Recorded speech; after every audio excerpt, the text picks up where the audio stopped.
Assalamualaikum warahmatullahi wabarakatuh. Selamat berjumpa kembali dengan saya, Bapak Saifuddin Zuhri, pengampu pendidikan kewarganegaraan. Pada pertemuan ini, seri 1, kita akan membahas topik mengenai urgensi kehadiran negara dan tantangan pendidikan kewarganegaraan. Untuk menjawab atau menjelaskan mengenai topik tersebut, ada satu pertanyaan terlebih dahulu yang ingin saya ajukan. Apakah Anda merasa butuh negara dalam hidup ini? Mari kita refleksikan, mari kita renungkan bersama. Bagaimana seandainya negara tidak ada dalam kehidupan ini? Apakah kita aman-aman saja? Apakah kehidupan ini akan baik-baik saja? Akhir-akhir ini muncul berbagai fenomena di tengah kehidupan kita. Konflik sosial muncul di mana-mana. Berbagai kelompok saling bersaing untuk mengaktualisasi diri. Berbagai kekuatan berebut untuk mengisi ruang publik. Berbagai kekuatan saling sikut untuk menegaskan keberadaannya. Nah, pertanyaan ini akan kita jawab dengan terlebih dahulu mari kita renungkan fakta-fakta berikut ini dalam kehidupan kita. Pertama, di dalam kehidupan ini ada sebuah fakta yang tidak bisa kita elakkan, bahwa kemampuan manusia tidak sama. Ada si kaya, ada si miskin. Ada si sehat, ada si sakit. Ada si pintar, ada yang dianggap kurang pintar. Ada si kuat, ada si lemah. Fakta berikutnya adalah keinginan manusia berbeda-beda. Selera berbeda-beda, ekspresi budaya berbeda-beda. Oleh sebab itu ada keragaman dalam hidup ini. Sumber daya strategis jumlahnya sangat terbatas. Bahkan dulu yang jumlahnya melimpah seiring dengan perkembangan manusia, kompleksitas kehidupan menjadi menyusut dan bahkan langka. Contoh terbaru adalah udara. Sebelum udara dulu air putih yang dipakai manusia untuk minum. Dulu air putih di mana-mana melimpah. Sekarang bersamaan dengan pemanasan global, air putih pun menyusut. Sehingga air putih pun sekarang menjadi kebutuhan yang bernilai ekonomi tinggi. Nah, fenomena terbaru adalah soal udara. Dulu orang bebas menghirup udara di mana-mana. Setelah era pandemik ini, orang tidak lagi bebas menghirup udara. Kemudian ada predikat yang kita sandang manusia sebagai makhluk sosial. Karena itu hampir mustahil atau bahkan mustahil manusia bisa hidup sendiri. Hadirnya dia di dunia ini untuk melanjutkan kehidupan ini, bahkan di ujung kehidupan yaitu kematian pun butuh orang lain. Dan yang terakhir adalah kebutuhan bersama akan ruang publik. Coba kita bayangkan kelima persoalan ini, kelima fakta ini ketika tidak ada pihak yang mengatasi dari seluruh kelompok di dalam masyarakat. Apa yang akan terjadi? Untuk menambah ilustrasi apa yang saya sampaikan tadi, saya menyajikan sebuah peta sederhana dalam kehidupan ini. Bahwa di dalam hidup ini ada namanya si miskin dan ada si kaya. Ada si sakit, ada si sehat. Ada kelompok minoritas, ada kelompok mayoritas. Semua orang pasti memimpikan berada di garis atas karena lebih menikmati kenyamanan. Sementara yang berada di garis bawah tentu banyak orang yang menghindarinya. Kalau kondisi ini dibiarkan dalam kehidupan sosial, apa yang akan terjadi? Maka orang yang berada di garis atas si kuat akan lebih dominan. Kalau ini yang terjadi, maka apa bedanya dengan hukum rimba? Manusia diciptakan untuk melampaui dirinya sendiri. Ciri dari manusia sebagai makhluk beradab adalah ketika dia bisa menggunakan akalnya. Dan manusia harus mengatur hidupnya dengan akalnya. Maka diciptakanlah sebuah sistem yang bisa mengatasi kesenjangan itu. Maka ada garis merah ini diharapkan bisa menarik kelompok yang atas supaya bisa memiliki beban tanggung jawab ke bawah, dan yang di bawah harus diangkat ke atas. Dalam konteks predikat si kaya dan si miskin harus diberi subsidi supaya bisa mampu ekonominya, dan si kaya harus diberi kewajiban pajak supaya membayarkan kepada negara, dan negara mendistribusikan kepada si miskin. Si sehat yang sedang menikmati kesehatannya, ketika dikala sehat, dia harus membayar premi kesehatan. Dan premi itu dikumpulkan oleh negara, didistribusikan untuk si sakit yang harus mendapatkan pelayanan kesehatan supaya kembali sehat. Kelompok mayoritas atas nama kekuatan jumlahnya yang banyak tidak boleh semena-mena. Dia harus dibatasi, dia harus diatur. Supaya apa? Si minoritas bisa terlindungi. Nah, disinilah fungsi negara adalah menarik garis keseimbangan itu supaya tercipta yang namanya social order atau ketertiban sosial. Nah, karena fakta-fakta dalam kehidupan tersebut di atas, maka dalam hidup harus ada hal-hal berikut. Pertama, harus ada kesepakatan bersama. Inilah nanti yang memunculkan apa yang disebut dengan ideologi. Kedua, karena kita hidup bersama, saling berinteraksi, saling berkomunikasi, saling berhubungan, maka harus ada media untuk bisa memahamkan makna bersama. Maka ada bahasa yang sama. Di dalam kehidupan yang sangat beragam tadi yang sudah saya gambarkan berbeda-beda tadi, maka harus ada aturan bersama. Harus ada rule of the game, harus ada rule of the law yang mampu mengelola kehidupan yang kompleks dan beragam ini. Maka harus ada konstitusi, harus ada hukum. Hukum itu bisa ditegakkan, harus ada pihak yang dipercaya bersama untuk mengatur. Maka di situ ada pemerintah, ada penguasa. Dan yang terakhir, sebagai sebuah negara harus ada batas ruang yang jelas, harus ada teritori, harus ada batas-batas kedaulatan. Nah, disinilah kemudian bertemunya antara fakta-fakta kehidupan sosial tadi dengan keharusan-keharusan dalam kehidupan bersama, maka muncullah sebuah institusi, sebuah lembaga yang harus ada di dalam kehidupan kita. Untuk menambah ilustrasi ini, saya gambarkan sebuah gambar sederhana. Coba kita andaikan kita berada di perempatan jalan ini. Tentu dari berbagai posisi dan sudut, orang memiliki tujuan yang berbeda-beda, kepentingan yang berbeda-beda, kemampuan yang berbeda-beda.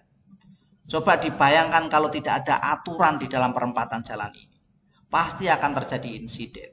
Maka di dalam kepentingan yang beragam ini, kelompok yang beragam ini harus ada aturan, harus ada pihak yang memiliki kewenangan mengatasi segalanya. Tujuannya bukan untuk pengatur itu sendiri, tetapi tujuannya adalah supaya masing-masing pihak tercapai kepentingannya dengan aman, nyaman, dan tertib. Disinilah kemudian ada peraturan lalu lintas, ada penegak hukum, ada kesadaran bersama, ada pemahaman simbol yang sama. Bahwa kalau merah harus berhenti, kalau kuning siap-siap untuk berhati-hati, dan hijau harus jalan. Nah, inilah contoh sederhana bahwa dalam kehidupan bersama harus ada kesepakatan-kesepakatan bersama. Dan itulah negara. Dari ilustrasi dan logika di atas dapat ditarik kesimpulan bahwa manusia sebagai makhluk sosial dan memiliki kebutuhan untuk melangsungkan kehidupannya secara aman, nyaman, dan tertib membutuhkan sistem yang memiliki kewenangan, kepercayaan, kemampuan untuk mengelola kehidupan bersama. Itulah negara. Karena negara adalah sebuah organisasi, himpunan terbesar dalam hidup di masyarakat. Dan dianggap sebagai lembaga paling resmi dan sekaligus memiliki kewenangan untuk menentukan keresmian tersebut. Negara adalah representasi kedaulatan rakyat yang diberi mandat dan memiliki kewenangan untuk mengelola kehidupan bersama tersebut. Nah, urgensi kehadiran negara ini harus menjadi kesadaran bersama dan harus ada upaya terus-menerus menanamkan dari generasi ke generasi supaya kesadaran itu tetap tertanam. Inilah yang dibutuhkan di dalam pendidikan kewarganegaraan atau civic education. Namun ini tidak mudah. Ada berbagai tantangan untuk menanamkan itu. Untuk konteks Indonesia saat ini, saya memetakan bagaimana tantangan penanaman pendidikan kewarganegaraan. Secara sederhana saya petakan menjadi dua, yaitu ada tantangan eksternal dan tantangan internal. Tantangan eksternal adalah tantangan yang datang dari luar, dari dunia internasional, dari globalisasi. Tantangan internal adalah tantangan yang datang dari dalam negara kita sendiri, urusan-urusan nasional, urusan-urusan kebangsaan antar warga. Nah, mari saya petakan satu persatu tantangan-tantangan tersebut. Tantangan eksternal pertama adalah soal globalisasi. Kita tahu bahwa hampir mustahil Indonesia tidak kena imbas atau sepenuhnya steril dari globalisasi. Kita tahu bahwa Indonesia sebagai negara, baik secara ideologis maupun geografis adalah negara yang sangat terbuka. Secara geografis kita berada di persilangan yang menandakan bahwa kita dilintasi oleh berbagai negara dan bahkan benua. Secara ideologis, Pancasila adalah ideologi terbuka yang mengadopsi dan menerima serta mempertimbangkan nilai-nilai dari luar. Nah, inilah mengapa kita sangat rentan terhadap globalisasi. Globalisasi sendiri memiliki dua sisi, ada positif, ada negatif. Nah, sekarang mari kita renungkan, apakah dalam posisi globalisasi ini kita sebagai objek atau sebagai subjek? Itu pertama, tantangan yang kita hadapi dari faktor eksternal yaitu globalisasi. Kedua adalah tantangan sebaliknya.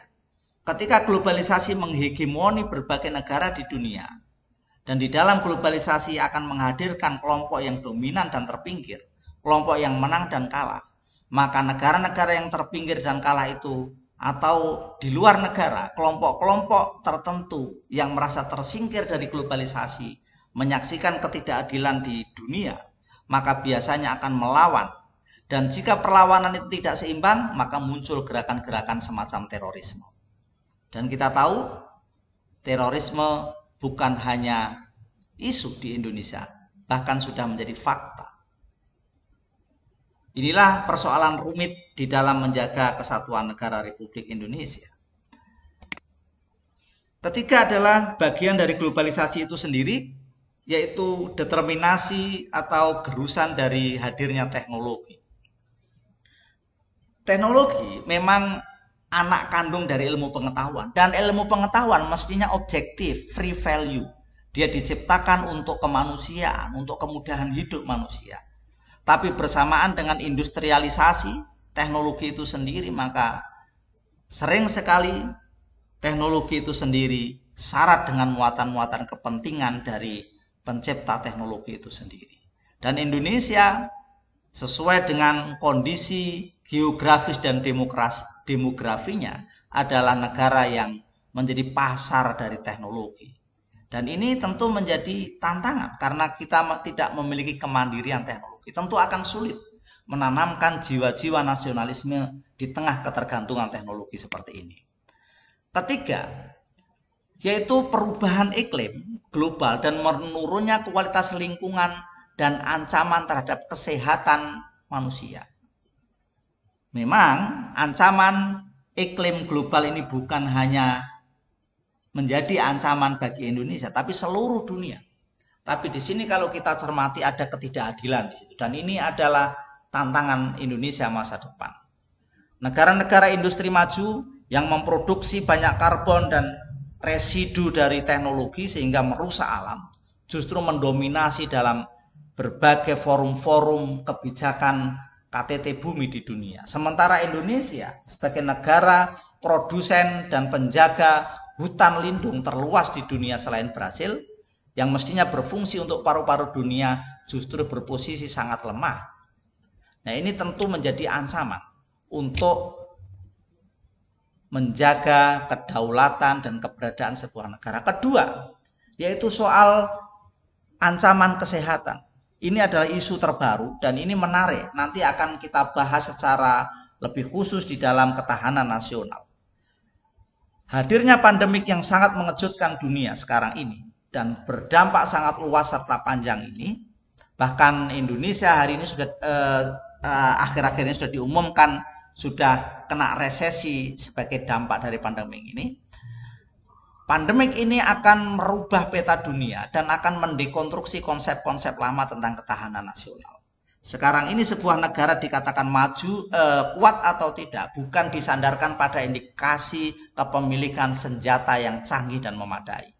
Tapi parameter sebuah negara kuat sekarang ini akan beralih pada sejauh mana sebuah negara itu warga negaranya sehat, warga negaranya kuat, dan warga negara yang bisa menjaga harapan hidupnya tetap panjang. Dan ini menjadi problem ke depan di dalam perumusan konsep baru ketahanan nasional. Peta kedua adalah soal tantangan atau ancaman yang datang dari internal atau dalam negeri. Pertama adalah demokrasi. Loh, kenapa demokrasi bisa jadi ancaman? Yes, demokrasi adalah sistem yang kita pilih. Republik Indonesia memakai demokrasi sebagai mekanisme untuk mengelola negara, untuk menentukan pergantian kepemimpinan. Dan kita sudah mengaplikasikan itu puluhan tahun sejak zaman kemerdekaan hingga hari ini. Dan kalau melihat indeks demokrasi, Indonesia adalah negara yang indeks demokrasinya sangat bagus. Itu terutama dilihat dari indikator-indikator prosedur demokrasi yang sudah terlaksana dengan lancar dan tertib. Sejak dari pemilu, jumlah partai politik, kampanye, periodisasi pergantian kepemimpinan berjalan sangat mulus. Tapi di balik itu semua ada berbagai nilai-nilai yang justru anti demokrasi. Seperti masih merajalelanya korupsi, ketidaktransparan dalam pengelolaan keuangan publik, pelayanan publik yang diskriminatif, dan bahkan akhir-akhir ini kepemimpinan, pergantian kepemimpinan juga banyak diwarnai di beberapa daerah dengan tradisi dinasti. Ini tentu adalah sebuah ambigu yang terjadi di dalam alam demokrasi sekarang ini. Kedua adalah menguatnya mobilisasi gerakan sosial yang didorong oleh sentimen primordialisme. Kita mengenal isu SARA, soal persoalan-persoalan kesukuan, rasisme, dan juga agama. Ini tentu menjadi ancaman terhadap penanaman nilai-nilai kebangsaan. Ketiga adalah dominasi elit. Demokrasi mengharapkan atau bertujuan untuk membuat sistem lebih egaliter, lebih merata, lebih adil. Tapi kita tahu bahwa dominasi elit menyebabkan adanya ketidakadilan. Monopoli di dalam ekonomi, oligopoli di dalam partai politik, dominasi tokoh-tokoh dalam ruang publik dan wacana-wacana masyarakat. Ini mengakibatkan tantangan sehingga enlightenment dan pencerahan dalam kehidupan yang sejahtera, merata, dan adil sulit untuk dicapai. Dan keempat adalah kesenjangan sosial. Tadi sudah saya jelaskan di dalam kurva sederhana bahwa fungsi kehadiran negara adalah menyeimbangkan supaya tidak terjadi kesenjangan. Tapi fakta kita hadapi hari ini, Indonesia indeks Gininya cukup buruk, di mana kesenjangan antara kaya dan miskin sangat lebar. Antara yang berpenghasilan tinggi dengan berpenghasilan rendah juga masih sangat tajam. Kesenjangan infrastruktur antara Jawa dan luar Jawa, antara Indonesia Barat dengan Indonesia Timur, ini tentu menjadi problem-problem di dalam penanaman pendidikan kewarganegaraan. Demikian penjelasan seri 1 ini. Saya mohon kepada seluruh peserta pembelajar untuk merenungkan lebih dalam, memperkaya diri dan memperdalam dengan berbagai bacaan dan literatur yang tersedia. Demikian, terima kasih. Mudah-mudahan bermanfaat. Kurang lebihnya mohon maaf. Wassalamualaikum warahmatullahi wabarakatuh.